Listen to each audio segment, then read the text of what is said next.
Something's happening.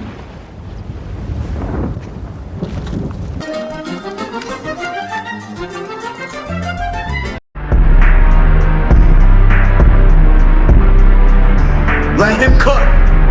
Let him cook now! Let him cook! Finally, some good fucking food.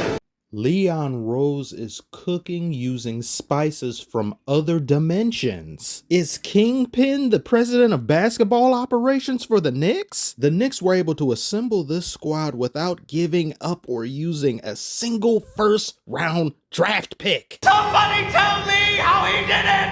I have to know! I have to know!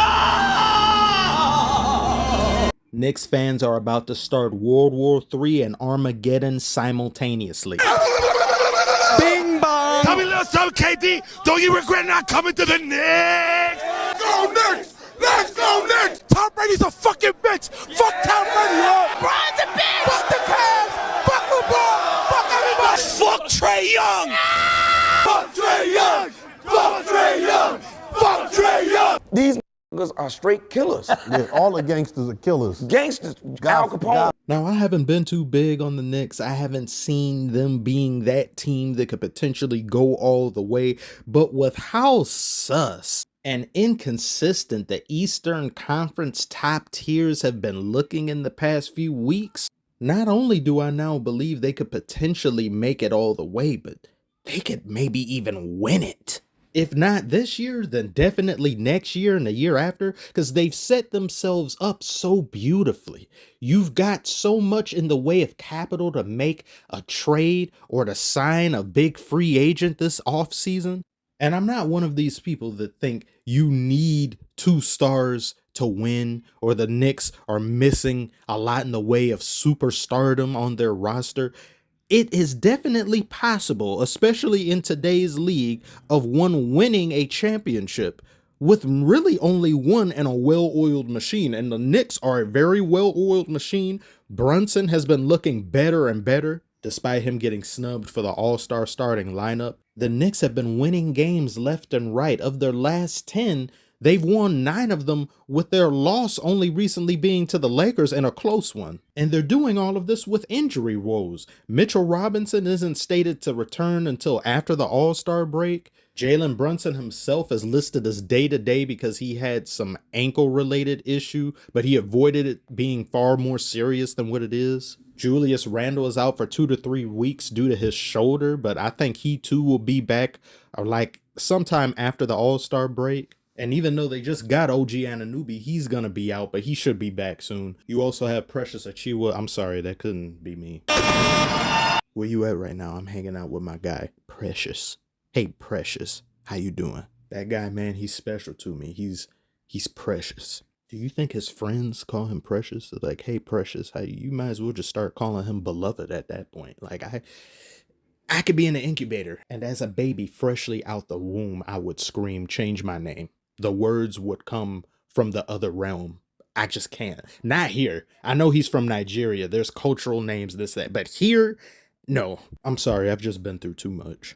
Now, when you take all of those players into consideration and how well they've been playing and how well they can play, and you add Bojan and Alec Burks, who were pretty much stolen from my Pistons, and there's no insurance. Look at you. Get up! Cause you ain't giving out. Take these rules. Big foot mama. And you can have your knife. Cause I don't kill. Wow, man. Let me just keep right on talking about the good things that are happening to other teams. Let me just keep right on. No. I almost snapped. No. See, you guys, I'm getting much better, far better at controlling my emotions than I was a few months ago. The me of a few months ago, I would have started screaming. But as part of my New Year's resolution for 2024, I've changed for the better, and I'm too lazy to lie anymore. Going back to what the Knicks have done. The Knicks have definitely established themselves as a contender in the East, especially when you look at the top of the top elite teams in the Eastern Conference. There's a lot of question marks. The Celtics play down to the competition, shoot themselves out of the game, live by the 3, die by the 3. combined with inconsistent play from 2 of their 3-star players. The Bucks, my God. I'll talk about that soon. Maybe tonight, since they play the Timberwolves. I've been meaning to talk about them as well. And then you've got the 76ers and Joel. Oh, I don't like playing in Denver. Embiid. His injuries could end up doing the team in. Pacers still have some things to figure out. And then you have the Cleveland Cavaliers, who other than the Knicks are the hottest team in the East right now. So you got a lot of great things to be happy about and excited for if you're a New York Knicks fan. This team is kind of built up similar to, a little bit reminds me of Detroit Pistons team in 04 and 05.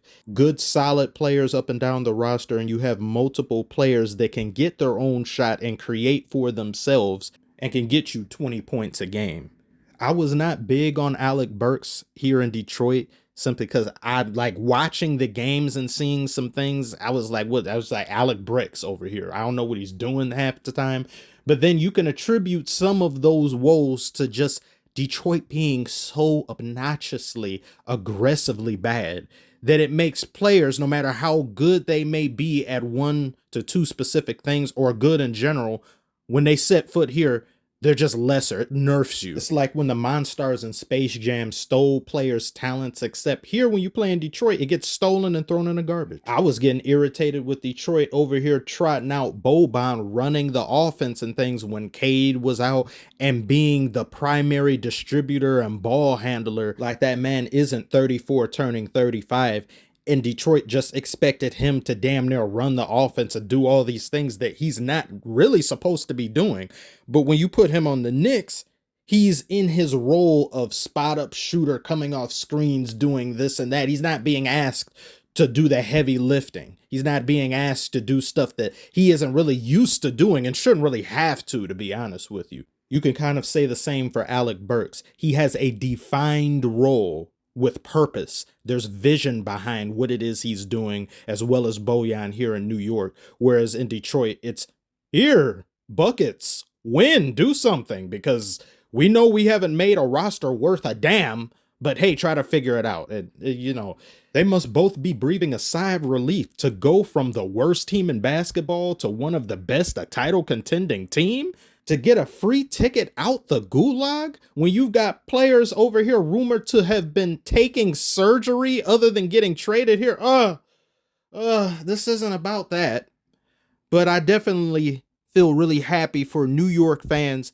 And it's just the idea of the Knicks being as big of a franchise as they are and not having anything in the way of meaningful success in the past damn near 2 decades or more.